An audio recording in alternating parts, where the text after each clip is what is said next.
She stood there with her hands on her hips like she owned the mountain. As I reversed my truck down the gravel path, the U-Haul swaying behind me, she was already marching across the pine needles in her flip-flops, shouting something about rules and restricted access. "You can't be here," she snapped, waving her phone like a weapon. "This road is private. You're trespassing." I didn't even get out yet. Just rolled down my window and said calmly, "I bought this cabin 3 weeks ago." Her eyes twitched like I'd spoken in code. I'll wait. "This land belongs to Lakeview Estates HOA. If you're moving in, you need clearance from me." I blinked. "And you are?" "Lame Karen Delaney. I wasn't informed of any ownership transfer, so unless you want the sheriff involved," she actually dialed 911 right there. My tires hadn't even stopped spinning. "This is Karen Delaney from Lakeview Estates." "Yes, we have a trespasser at the lakefront. He's unloading illegally." "Yes, I'm the HOA president. Please send someone immediately." I turned the engine off, got out slow, opened the back of the U-Haul, and pulled out a box labeled pantry. Karen looked me up and down like I'd just dumped nuclear waste on her tulips. "You're making a huge mistake," she said coldly. I didn't answer. I carried my box up the cabin steps like it was any other day, but in my pocket was the full deed, stamped, notarized, and signed by the county clerk.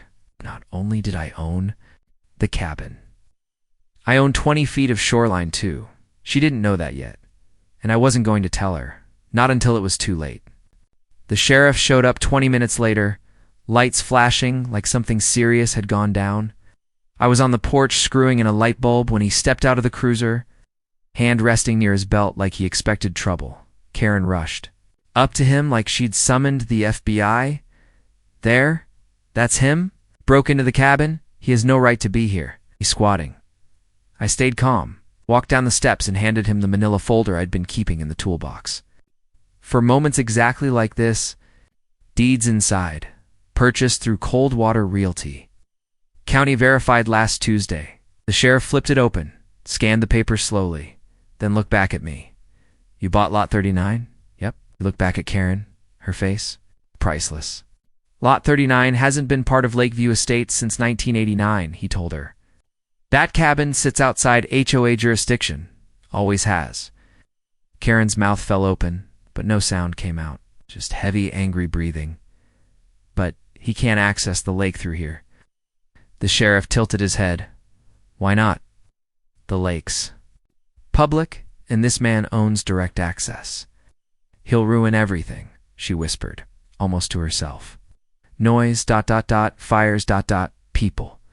Karen, the sheriff sighed. "You wasted a police call on a property owner. Again." "Again." I clocked that. He handed me back my paperwork. "Sorry for the trouble, sir." Karen stormed off without another word. But as she passed my truck, she scraped her keys down the side of the tailgate like a silent protest. I didn't react because the game had just started. I had way more than just a deed. I had a camera system installed the night before, and it caught everything. That night, I didn't unpack much. Just sat by the fireplace with a cold root beer, staring out through the window at the moonlight glinting off the lake. It's peaceful. Finally, until the motion alert pinged on my phone. I opened the app. Camera, too.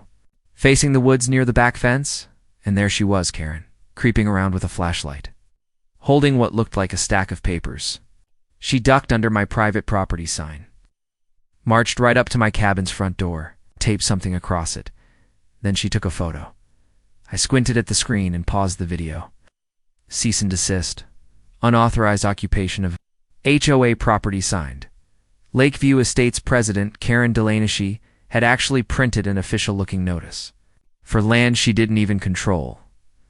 The next morning, I took it down without a word, folded it up, slid it in a drawer next to the camera drive, let her think I hadn't seen it. Because this was no longer just about ego. This was a paper trail. A pattern. By noon, 3 of her little HOA patrol buddies had driven past slow, squinting through my windows like they were casing the place. One even leaned out to take pictures. I waved. They didn't wave back. I went about my day like normal. Put up shelves. Walked down to my dock. Took a few pictures of the lakefront and the marker stone that clearly said, private shoreline. Lot 39 owner access only. But at exactly 4:07 p.m., I heard the chainsaw not from my side, from Karen's backyard. And when I stepped outside, she had hired someone to cut down the trees that lined the invisible boundary between our properties, 5 pines. Already gone, branches scattered everywhere, like some territorial war had started. She saw me standing there, smiled. Just clearing out invasive growth, she shouted, "HOA guidelines." Instead, I texted someone I hadn't talked to in 2 years, double quotes, "Hey, I need your help. Land boundaries just got crossed. You still with county code enforcement?" His reply came fast. "Yup, and I owe you one anyway. Want me to bring the drone?" It was on. By the time Tyler showed up the next morning with his pickup and the drone case slung over his shoulder, Karen had already placed 2 more fake notices on my property, one on the dock and another taped to my truck windshield. This time she was getting bold, both papers stamped with some fake HOA water access revoked. Seal she clearly printed at home. Tyler raised an eyebrow as he peeled one off my windshield. "Really thinks this stuff will hold up?" I shook my head. "She's banking on intimidation. Problem is, she just crossed into real legal territory." We launched the drone from my back porch. As it lifted over the tree line, the screen lit up with a bird's eye view of both our properties. I showed Tyler the old stone marker visible. From the air-ended deed that clearly marked the tree line as my boundary, not hers. "Okay," he muttered, zooming in. "And you said she cut 5 trees down? 5 so far? Maybe 6? He panned the drone camera right and froze. "What the hell? ... I looked over his shoulder. Karen had installed a temporary fence on my side, just a few yards of plastic. Orange mesh, but it was staked into my ground, and behind it, a new sign. "Future HOA garden private access only." He stared in disbelief. "She's claiming part of my land for her HOA now," Tyler grinned. "That's felony. Evil's stupid." Downloaded the footage. Every stake, every sign, every cut tree. Then Tyler said something that made my blood warm. "You know, with all this footage plus those notices, I can get her whole HOA's lake access suspended until this gets resolved. County rules say if any HOA entity tampers with boundary zones without permit, their communal privileges are frozen." I blinked. "Wait, you can ban them from the lake?" "For now, yeah. Temporary suspension. Long enough to send a message?" "Do it." By 5 p.m., official notice was sent. Lake access for Lakeview Estates temporarily revoked pending property violation investigation. Karen must have gotten the email because at 5:22 p.m. exactly, she stormed out onto her backyard deck screaming. On the phone so loud, I could hear it through the woods. "No, this is a mistake. This is HIS's fault. He's squatting. He's stealing land. This lake is ours." She hung up, turned, and saw my drone hovering just 20 feet above her head. Blinking red, recording everything. The next morning I woke up to silence, but not the peaceful kind. The lake was still. Too still. No paddleboards. No screaming kids. No HOA retirees doing laps with their neon swim caps. It was like the water had been cursed overnight. I made coffee and stepped out onto the porch, watching as a golf cart crept along the opposite shore. Inside it was one of Karen's board members run, the one with the clipboard addiction. He stared at the empty lake like someone had just canceled Christmas. Then my phone buzzed. "You made the HOA group chat," Tyler texted, followed by a screenshot. Karen had gone nuclear. Who gave the squatter the right to ruin everything for all of us? This is harassment. Someone contact the mayor, he's making our neighborhood unlivable.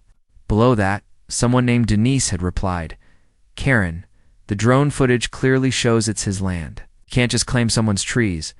Maybe we should stop before this gets worse." Another comment, "Can we at least talk to him? Like a human instead of calling cops and pretending we're a government?" The thread was unraveling. Fast by noon, a small crowd had formed by the HOA's main dock. Folding chairs, clipboards, angry whispers. I stayed on my porch, just sipping my coffee like I didn't know exactly what was happening. Karen, though, she was pacing in front of them like a dictator losing control.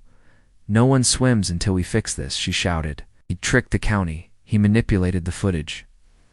I almost laughed. She was unhinged, unraveling in public. I hadn't said a single word to her in days. Then something changed. She disappeared for a few hours. No sightings, no yelling, until around 4 p.m., when she showed up at my cabin. Alone, knocking, I opened the door slowly. She didn't even fake a smile. "You've made your point," she said, arms crossed. "The lake access, the drone, ... the trees. What do you want?" I tilted my head. "Excuse me." Her jaw clenched. "To fix this, I'm willing to sign a neutrality agreement. If you don't interfere with HOA business, we let you keep your little cabin." "Fair." I stepped onto the porch, leaned on the post. "You're not in a position to negotiate, Karen." Her eyes narrowed. I leaned in just enough for her to hear. "I didn't move here to start a war, but you declared one the minute you filed fake notices on my door." She scoffed. "Please. No one will care once this blows over." I smiled. "County's reviewing your HOA charter. Tyler filed the footage officially this morning." For the first time, she didn't have a comeback.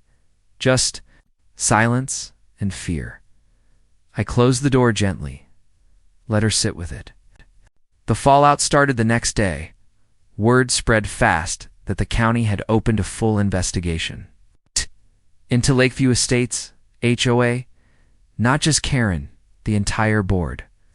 Tyler had filed 3 complaints backed with high-definition drone footage, timestamps, and boundary surveys. Every tree stump, every fake notice, every inch of that temporary garden. Fence was now part of a public record. Karen didn't show her face that morning, but the HOA board did. 5 of them showed up at my gate, looking more like a funeral procession than community leaders. Ron spoke first. "Look, we didn't know she was doing all that. It's the trees, the signs calling the cops. We didn't approve any of it. I didn't say anything. Just looked down at the little pile of pine needles still scattered near the driveway remnants of the clearing Karen ordered. Thing is," he continued, "if the county suspends our lake access permanently, property values will tank. People are already angry. Some want her out." Now I looked up. "You're saying you'll vote her off?" He nodded slowly. "Emergency vote. Tonight, that night, I didn't spy or listen in. Didn't need to, because by sunrise, Karen's picture had been taken off the HOA website, and a printed notice had been posted on the community board near the main gate. Karen Delaney is no longer acting president of Lakeview Estates, HOA. An internal ethics investigation is underway." Didn't stop there. Later that week, the county sent out another letter, this one to me. They reviewed the case and had officially expanded the protected boundary of my lot by 2 feet, accounting for an old survey error. That extra strip had now legally cut off the HOA's walking path from reaching the lakefront, which meant Karen's HOA no longer had a single legal route to the water. They weren't just suspended. They were banned. Permanently, Karen Mustov. Found out sometime around noon, because I saw her on the bluff, standing alone, phone dangling by her side, staring out at the lake like it had been taken from her soul. It kinda had. And the best part, I never laid a hand on her. I just let her bury herself one fake notice, one lie, one petty threat at a time.